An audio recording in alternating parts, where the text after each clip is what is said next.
The ship from Earth landed on Valora in the early morning. The sky was pink and gold, and the air smelled like flowers. Two humans walked down the ramp. One was a woman named Park Jisoo. She was 50 years old with gray in her hair and calm eyes. The other was a younger man named Han Do-yoon.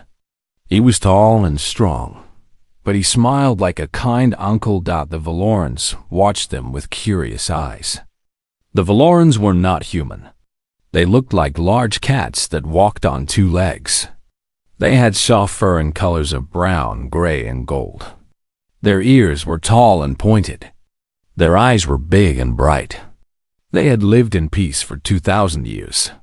They had no weapons. They had no soldiers. They had forgotten what war was. Elder Myra came forward to greet the humans. She was old, even for a Valoran.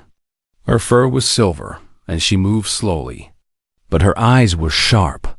"Welcome to Valora," she said. Her voice was soft but strong. "The Galactic Council has sent you to teach our young ones. We hope you will share your human culture with them." Jisoo bowed her head in respect. "Thank you, Elder. We are honored to be here. We have brought games and activities for the cubs to enjoy." Myra's ears turned slightly. She did not fully trust humans. She had read about them. They were a young species, but they had fought more wars than any other. They were dangerous. But the Galactic Council said all species must share their cultures. So she had agreed. "Games," Myra repeated. "Yes, our cubs will enjoy playing with you." She said the word playing like it was a small thing. Like it did not matter. Jisoo noticed this, but she said nothing. She just smiled. The humans were given a building near the learning center. It was a nice place with big windows and soft floors. Do-hyun set up their equipment. He put tablets on tables. He connected screens to the walls. He prepared everything. "Do you think they will understand?" Do-hyun asked. Jisoo looked out the window at the Valoran city. It was beautiful. Clean streets. Tall trees. Happy families walking together. No police, no guards. No fences. "They have never needed to understand," she said quietly. "That is both wonderful and terrifying." The next day, the cubs came. There were about 30 of them, ages 10 to 14 cycles. They were small and fluffy and full of energy.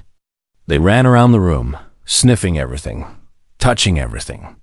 Their parents dropped them off and left quickly. They did not stay to watch. One cub was different from the others. Her name was Tavi. She was 12 cycles old. Her fur was dark brown with spots of gold. She did not run around like the others. She sat in the front and watched the humans with careful eyes. "Hello, little ones," Jisoo said. "My name is Park Jisoo. You can call me Instructor Park. This is Sergeant Han. We are here to play games with you." "What kind of games?" A cub named Kes asked. He was bigger than the others, with gray fur and a loud voice. "Many kinds," Jisoo said. "Puzzle games, strategy games, team games, games that will make you think." She turned on a screen. It showed a simple game of chess. "This is called chess," she explained. "It is very old. Humans have played it for over 1,000 years. 2 players, 16 pieces each.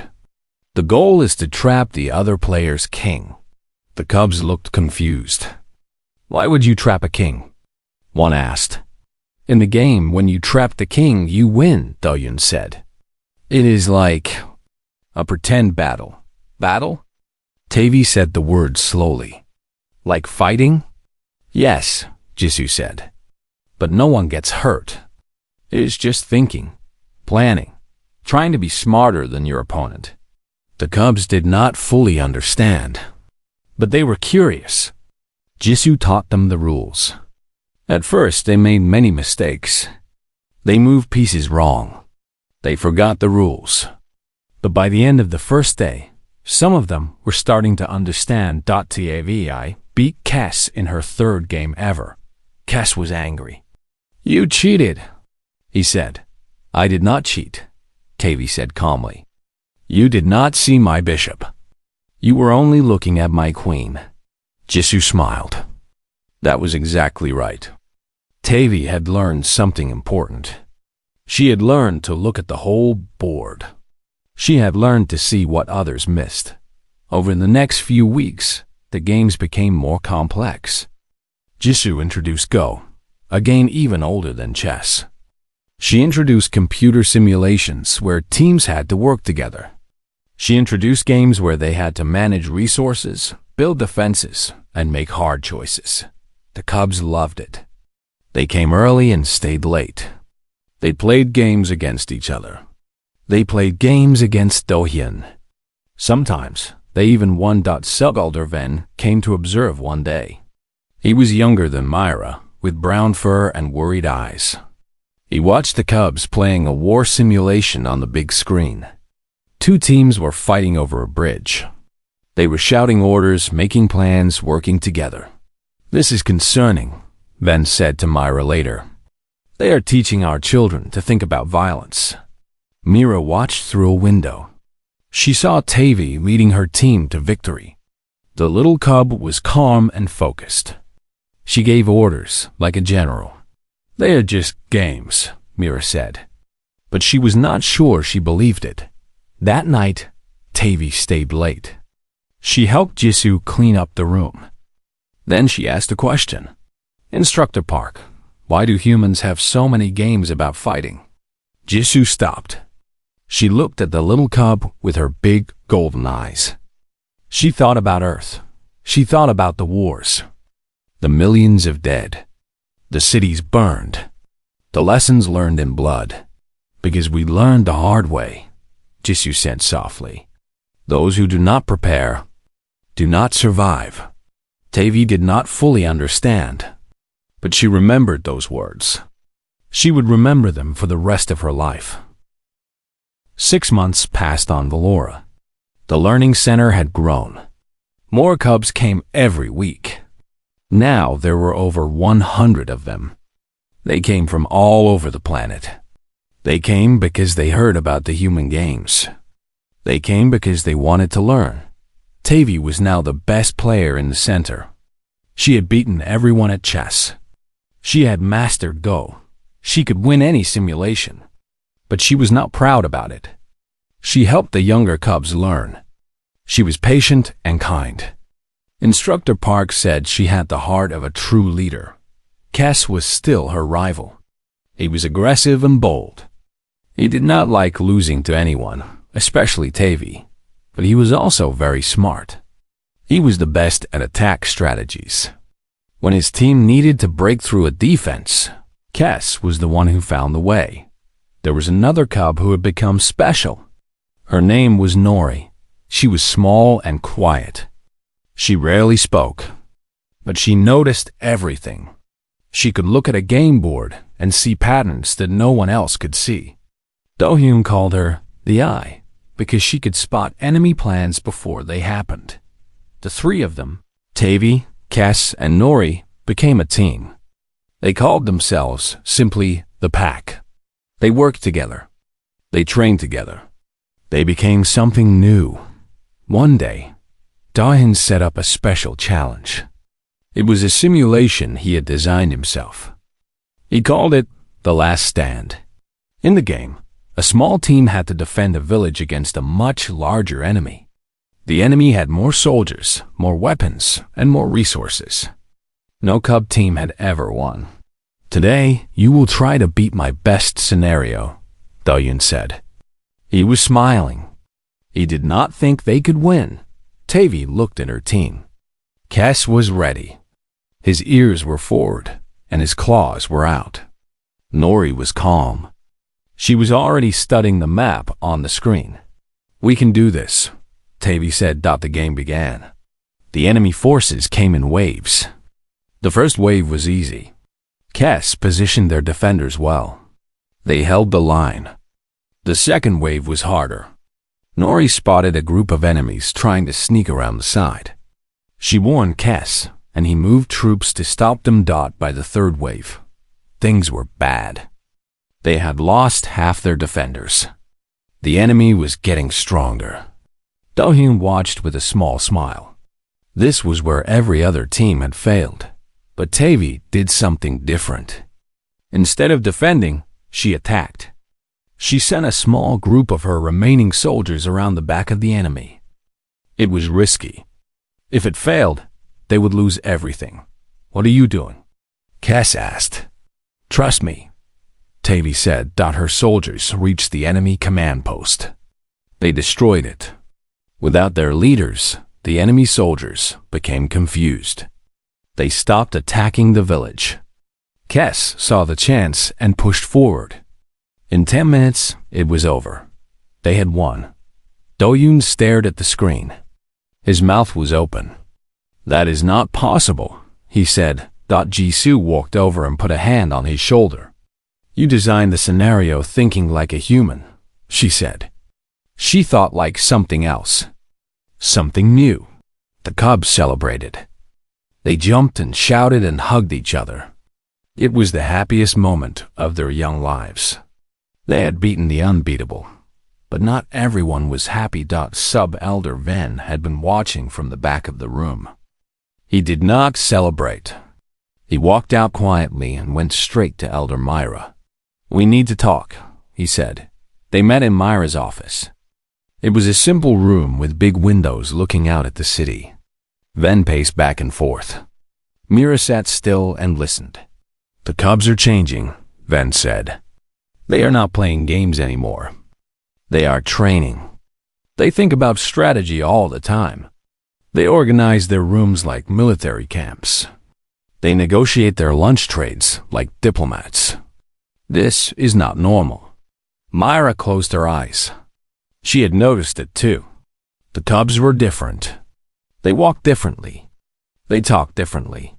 They looked at the world with calculating eyes. "What do you suggest?" she asked. "End the program," Ven said. "Send the humans home. Let our children be children again." Myra thought about it. Part of her agreed. Part of her was afraid of what the cubs were becoming.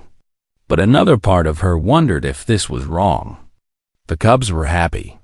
They were learning. They were becoming something strong. "I will speak to them," Myra said. The next day, Myra called a meeting. All the cubs came. All the parents came. The humans came too. Myra stood in front of everyone. "There is concern," she said, "that this program is changing our young ones in ways that are not healthy. Some believe we should end it." The room exploded. Cubs shouted. Parents argued. It was chaos. Then Tavi stood up. Everyone became quiet. "Elder Myra," Tavi said. Her voice was calm but strong. "May I speak?" Myra nodded.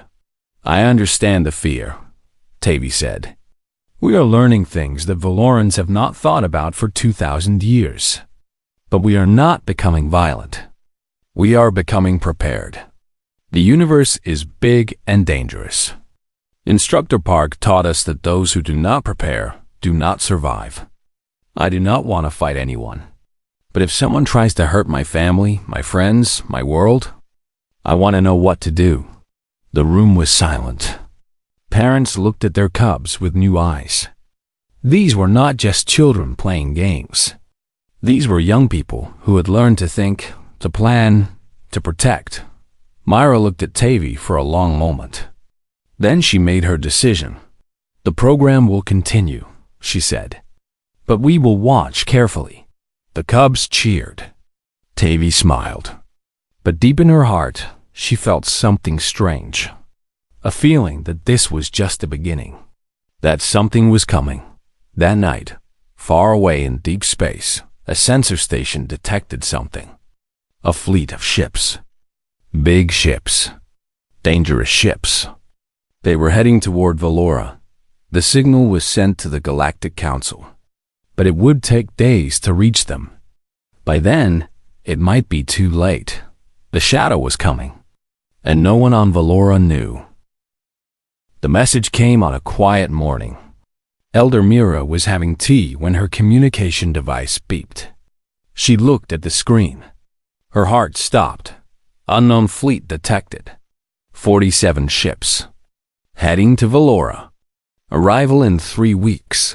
She dropped her cup. It broke on the floor, but she did not notice. Her hands were shaking. This could not be real. Valora had been safe for 2,000 years. No one attacked Valora. No one even knew where Valora was. Within hours, the Galactic Council sent more information. The ships belonged to the Kreth. The name was old. Most people thought the Kreth were just a scary story. They were raiders, conquerors. They traveled from world to world, taking what they wanted. They had destroyed entire civilizations, and now they were coming to Valora. Myra called an emergency meeting of all the elders. They gathered in the Great Hall. Their faces were full of fear. They had no army. They had no weapons. They had nothing. "We must surrender," one elder said. "Maybe they will be kind." "The Kreth are never kind," another said. "They will take our children. They will burn our cities. Then we must run. Evacuate the planet. There is no time. We have 3 weeks. We cannot move everyone." The arguments went on, but there were no good answers. The Valarans did not know how to fight. They did not know how to protect themselves. They had forgotten everything. 2 days later, a human ship arrived. It was small but fast. A woman stepped off. Her name was Yunsora. She was a general in the human military. She had gray hair cut short and eyes that had seen many battles. With her was Admiral Bektehuan. He was an older man with a quiet voice. He commanded the only human warship in this part of a galaxy. It was called the Steadfast. It was a good ship, but it was just one ship against 47. "We came as fast as we could," General Yun said to Mira. "The Galactic Council asked us to help. Can you save us?" Myra asked. Her voice was desperate. General Yun looked at her for a long moment. Then she shook her head slowly. "I will be honest with you. One ship cannot defeat a Kreth fleet. If you had an army, we could train them. We could give them weapons. But 3 weeks is not enough time to turn peaceful people into soldiers." Myra felt her heart break. "Then there is no hope." "I did not say that." General Yun turned to look out the window. "Instructor Park has told me about your cubs. The ones who have been learning human war games. They are children," Myra said. "You cannot be serious." "They are trained children," General Yun said. "Their minds have been shaped for strategy. They think differently than your adults. They have spent months learning how to plan, how to adapt, how to win against bigger enemies." Myra shook her head. "No, I will not send children to war. Then everyone dies." General Yun's voice was hard. "I am sorry, Elder. I know this is terrible. But those cubs may be your only chance." That night, Jisoo and Doyoon came to see Myra. They brought Tavi with them. The little cub looked different now. Older somehow. Her eyes were serious. "Elder Mira," Jisoo said, "I know what General Yun asked you.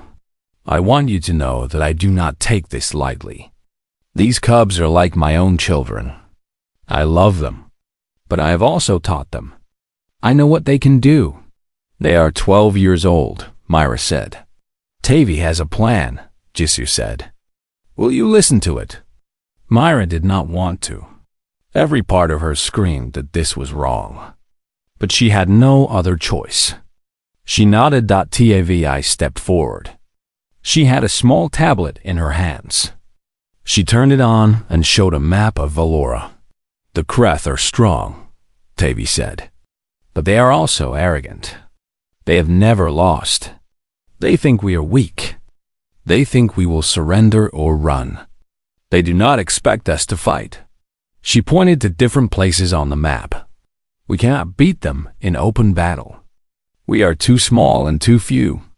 But we do not need to beat them. We just need to make them hurt. We need to make them bleed. We need to make them decide that Valora is not worth the cost. Myra stared at the cub. This was not a child talking. This was a commander. We let them land, Tavy continued. We hide. We let them think they have won. And then we strike. Small attacks, everywhere, all the time. They will never know where we are. They will never feel safe. We break their supplies. We destroy their equipment. We make them afraid. And the adults? Myra asked. The adults will help, Tavy said. They will hide the food. They will care for the wounded. They will run the communication systems. This is not just a fight for the cubs. This is a fight for all of Valora. But the cubs will lead the attacks. Because we have trained for this. The room was silent. Myra looked at Tavy. She looked at Jisoo and Do-hyun. She thought about her people. She thought about her world. She thought about the children. Then she stood up. Her old bones hurt, but her spirit was strong. Show me the full plan, she said for the next hour. Tavy explained everything. Every position. Every trap. Every strategy. Do-hyun added details about weapons they could make. General Yun talked about how the Steadfast could help from space.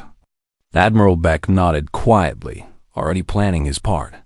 When it was done, Mira looked at the map. It was covered with marks and lines and notes. It was a real battle plan, made by a child. For children, this is madness, Myra said softly. Yes, Jisoo agreed. But it is also hope. Myra turned to Tavy. If we do this, cubs will die. Do you understand that? Your friends. Maybe even you. Tavy's ears went flat against her head. Her voice shook slightly. I know, I am scared. We are all scared. But we are more scared of doing nothing. We are more scared of watching our families taken away. If we must die, we want to die protecting the ones we love. A tear rolled down Myra's silver fur. She had never been more proud or more heartbroken. Then we fight, she said. Do-hyun looked at the cubs who had become soldiers. They are not playing games anymore, he said to Jisoo. She nodded slowly. They never were. We just called it that so the adults would not be afraid. Outside, the stars shone brightly. Somewhere out there, the Kreth fleet was coming. They thought they were hunting prey. They did not know the prey had learned to bite back. The planet changed in 1 week. Valora, once peaceful and open, became something else. Something harder. Tavy stood on a hill overlooking the main city. She was now called Commander Tavy. The title felt strange on her young shoulders. She was only 13 cycles old. But there was no one else. The cubs had trained. The adults had not. It was as simple as that. Kes walked up beside her. He was now the leader of the assault teams. His gray fur was dirty from training. His claws were sharp from practice. The trap positions are ready, Kes reported. 200 points around the city. Just like you planned. Tavy nodded. And the underground tunnels? Nori finished mapping them yesterday. We can move anywhere in the city without being seen. Nori appeared behind them, quiet as always. She had become the head of intelligence. She listened to all communications. She gathered all information. Nothing happened on Valora that she did not know about. The Kreth fleet will arrive in 6 days, Nori said. They have not changed course. They are coming straight here. Good, Tavy said. That means they are confident. Confident enemies make mistakes. Below them, the city was busy. Adults carried supplies into hidden places. Older cubs taught younger cubs how to move silently. Humans worked alongside Valorans, building simple weapons, setting up medical stations. Lieutenant Beak Yuna walked up the hill. She was a human pilot, young and brave. She had volunteered to stay on Valora when the other humans left. She would fly one of the 3 small ships the Valorans had. "Commander," she said to Tavy. It still felt strange for a human adult to call a Valoran cub by that title. But Yuna meant it with respect. She had seen Tavy's plans. She knew this cub was special. "Lieutenant," Tavy replied. "Is your ship ready?" "Ready and hidden. We will hit them when they least expect it." Tavy looked at the sky. Somewhere up there, Admiral Beck's ship, the Steadfast, was waiting. It was hiding behind one of Valora's moons. The plan was dangerous. The Steadfast would act as bait, drawing the Kreth flagship away from the planet. It was almost certainly a suicide mission. Tavy had argued against it. But Admiral Beck had just smiled. "I am old," he had said. "My crew has volunteered. If our sacrifice saves your world, it is worth it. Besides, you cubs have given us something. You have given us hope. Let us give you a chance." Now Tavy carried that weight too. So many lives depending on her. So many people believing in a plan made by a child. That night, she could not sleep. She walked through the empty streets until she found Instructor Park sitting alone in the training center. "Cannot sleep either?" Jisoo asked. Tavy sat down beside her. "I keep thinking about everything that could go wrong." Jisoo nodded. "That is normal. Every commander feels this before battle. The fear does not go away. You just learn to carry it. What if I fail?" Tavy's voice was small. "What if I make the wrong choice and everyone dies?" Jisoo was quiet for a moment. Then she reached out and took Tavy's small paw in her hand. "When I was young," Jisoo said, "I fought in a terrible war. Many of my friends died. Sometimes I made mistakes. Sometimes good people died because of my choices." Her eyes were wet with old tears. "But I learned something. Perfect commanders do not exist. We are all just people doing our best. The question is not whether you will make mistakes. You will. The question is whether you will keep fighting anyway." Tavy looked at her teacher. This human woman who had come from so far away, who had taught her so much, who believed in her. "I will keep fighting," Tavy said. Jisoo smiled. "I know you will." The days passed quickly. Too quickly.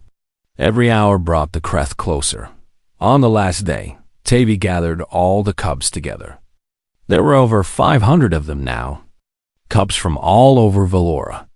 They stood in neat rows, their eyes bright, their fur clean. They did not look like soldiers. They looked like children. Because they were. "Tomorrow, the Kreth come," Tavy said. Her voice was steady. "They think we are weak. They think we will run and hide. They think they can take our world without a fight." She paused and looked at their faces. She saw fear there, but she also saw courage. "We are going to show them how wrong they are. We are going to fight for our families. We are going to fight for our world. Some of us will not survive. I wish I could promise that everyone will be safe. I cannot, but I can promise this. We will not surrender. We will not give up. We will make them remember the day they came to Valora." The cubs cheered. It was a young sound, full of energy and hope. Tavy felt tears in her eyes, but she did not let them fall. Kes stepped forward. He put his paw on Tavy's shoulder. "What if we fail?" he asked quietly. The same question Tavy had asked Jisoo. Tavy remembered the answer, but she also added her own. "Instructor Park taught me something," she said. "Humans have a saying. No plan survives first contact with the enemy. But having a plan means you are thinking. And thinking is how prey becomes predator." Cass nodded slowly. Then he smiled. It was the first real smile Tavy had ever seen from him. "Then let us hunt," he said. That night, the Kreth fleet appeared in the sky. 47 ships, dark against the stars. They were huge and ugly, and covered with weapons. The lead ship sent a message to the planet. A Kreth commander appeared on every screen. He was large and reptilian, with green scales and yellow eyes. His name was Grimmock. "People of Valora," Grimmock said, "I am Warlord Grimmock. Your world now belongs to the Kreth Empire. You have two choices: surrender and serve us, or resist and die. You have 1 hour to decide." Myra stood in the command center, surrounded by cubs and humans. She looked at the screen. Then she looked at Tavi. "What do we do?" she asked. Tavi stepped forward. She pressed the communication button. "Warlord Grimmock," she said. Her young voice was clear and calm. "This is Commander Tavi of Valora. We choose neither. We choose to fight. Come and take our world if you can." She turned off the screen. Grimmock stared at his communication officer. "Was that a child?" "Yes, Warlord." Grimmock laughed. "They send children to negotiate? This will be the easiest harvest ever." He looked at his tactical display. It showed the planet below. Peaceful, quiet, defenseless. He did not see the 200 ambush positions hidden in the forests. He did not see the tunnels running beneath every city. He did not see the 500 cubs waiting in the darkness, ready to fight. "Begin the invasion," Grimmock ordered. The dropships launched. The battle for Valora had begun. The Kreth dropships fell from the sky like metal rain. They landed in the fields outside the main city. Thousands of Kreth soldiers poured out. They were big and strong, with thick scales and sharp claws. They carried weapons that could burn through stone. Grimmock watched from his flagship. "Report," he ordered. "No resistance, Warlord." "The city appears empty." Grimmock smiled. "They ran. Cowards. Sweep the area. Find them." The Kreth soldiers marched into the city. Their boots stomped on the empty streets. They kicked open doors and searched buildings. They found nothing. No people. No food.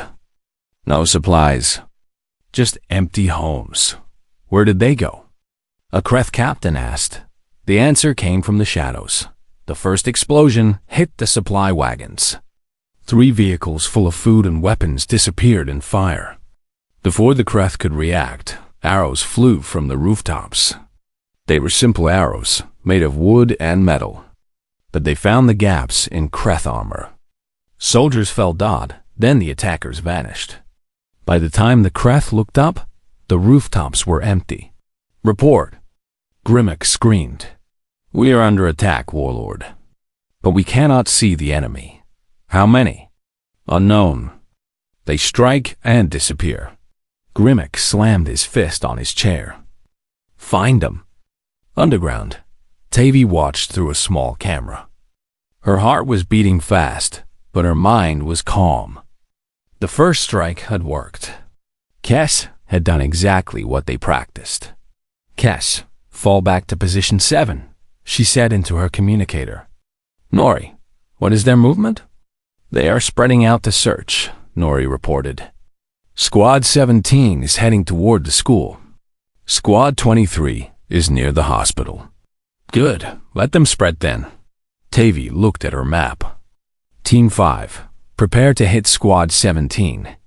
Team 8, you take Squad 23. Wait for my signal." Above the planet, something else was happening. Admiral Beck brought the Steadfast out from behind the moon. The old ship flew straight toward the Kreth fleet. "Warlord!" a Kreth officer shouted. "Human warship approaching." Grimmock laughed. "One ship? Against 47? Destroy it." But the Steadfast was not trying to fight the whole fleet. It went straight for the flagship. It fired everything it had. The flagship's shields held. But Grimmock was angry now.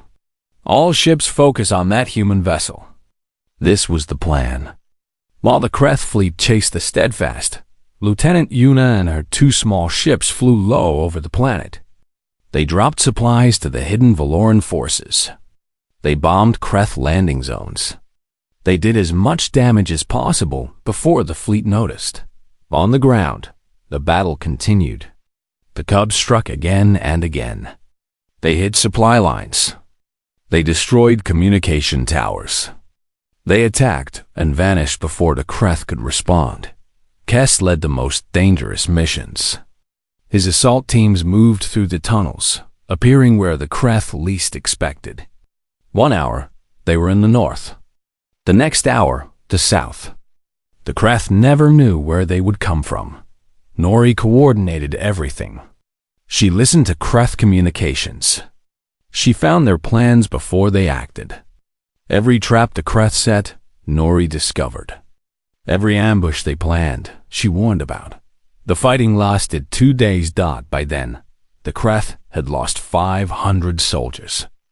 Their supplies were running low. Their soldiers were tired and scared. They jumped at every shadow.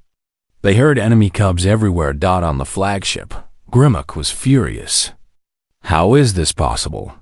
We are losing to children. Warlord, the human ship has destroyed our engines. We cannot leave. Grimmock froze. What? The Steadfast had done its job. Admiral Beck had sacrificed his ship by crashing it into the flagship's engines. The explosion had killed him and his crew, but it had also trapped Grimmock. Now the Warlord could not run. Contact the planet, Grimmock ordered. I want to speak to their commander. Tavi received the call in the underground command center. She was tired. She had not slept in 2 days. Her fur was dirty, and her eyes were red. But when she saw Grimmock's face on the screen, she stood straight. You wanted to talk, she said. Grimmock stared at her. She was so small, so young, and she had nearly destroyed his invasion. You have fought well, Grimmock admitted. Better than any enemy I have faced. But this cannot continue. You are running out of fighters. I am running out of soldiers. Let us end this. What do you propose? Tavi asked. A deal. My forces will leave Valora. We will never return. In exchange, you let us go without more fighting. Tavi thought about it. She thought about Admiral Beck, who had died to give them this chance. She thought about the Cubs who had fallen. She thought about her people. She wanted to say no. She wanted revenge. But she remembered what Instructor Park had taught her. A good commander thinks about the future, not just the present. One condition, Tavi said. You will tell everyone what happened here. You will tell every world, every species, every corner of the galaxy. You will tell them that Valora stood and fought. You will tell them that Cubs trained by humans defeated the mighty Kreth. Grimmock's scales turned dark with shame. But he had no choice. Agreed, he said. The next morning, the Kreth ships lifted off. They left Valora in defeat. The first time in their history, they had retreated. And they had been beaten by children. Tavi watched them go from the same hill where she had planned the defense. Cass and Nori stood beside her. Below them, Cubs and adults came out of hiding. They looked at the sky. They could not believe it. They had won. Elder Myra climbed the hill slowly. Her old legs were tired, but she needed to see Tavi. You saved us, Myra said. We all saved each other, Tavi replied. The adults hid our supplies and cared for our wounded. The humans gave us the knowledge. The Cubs just used what we learned. Myra put her paw on Tavi's head. You are remarkable. All of you. Instructor Park and Sergeant Han came up the hill too. Jisoo was crying. She had lost friends today. Admiral Beck, Lieutenant Yuna, who had died defending a supply drop. Good people who had believed in this desperate plan. But she was also proud. So proud. What will you do now? Jisoo asked Tavi. The young commander looked at the stars. Out there were other worlds. Other species who lived in fear. Other children who did not know how to protect themselves. I want to learn more, Tavi said. I want to learn everything you can teach me. And then, maybe I can teach others. Jisoo smiled through her tears. I think that can be arranged. News of the Battle of Valora spread across the galaxy. Everyone heard the story. A peaceful world. Feline children. Human teachers. A defeated Kreth fleet. It seemed impossible. But it was true. And slowly, messages began arriving on Valora. From other worlds. Other species. They all wanted the same thing. Send us teachers, they said. Teach our children what you taught yours. The Galactic Council met to discuss this. They were confused. They were amazed. They were a little bit afraid. Humans had done something remarkable. They had not just shared their culture. They had shared their survival. General Yoon Sora gave the final report. We did not teach them to be violent, she said. We taught them to be prepared. We taught them to think. We taught them that the universe is dangerous, but it does not have to be hopeless. That is what humans do. We survive. And now, others can survive too. Back on Valora, Tavi sat in the rebuilt training center. New cubs were arriving. Cubs from other worlds. Different species. Different shapes and sizes. But they all had the same look in their eyes. They wanted to learn. Tavi picked up a chessboard. This game is called chess, she said. It is very old. Humans have played it for over 1,000 years. 2 players. 16 pieces each. The goal is to trap the other player's king. A small alien cub raised its hand.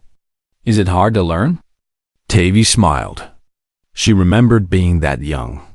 She remembered asking the same questions. Yes, she said. But it is worth it. Because these games will teach you something important. They will teach you how to think. How to plan. How to protect the ones you love. She set up the pieces. Now, let us begin. Outside, the stars shone brightly. The galaxy was still dangerous. There were still threats. There were still enemies. But now, there was also hope. Hope in the form of children who would learn to fight. Children who would grow up to be protectors. Children who would remember what the humans taught them. The prey had become the predator, and the universe would never forget.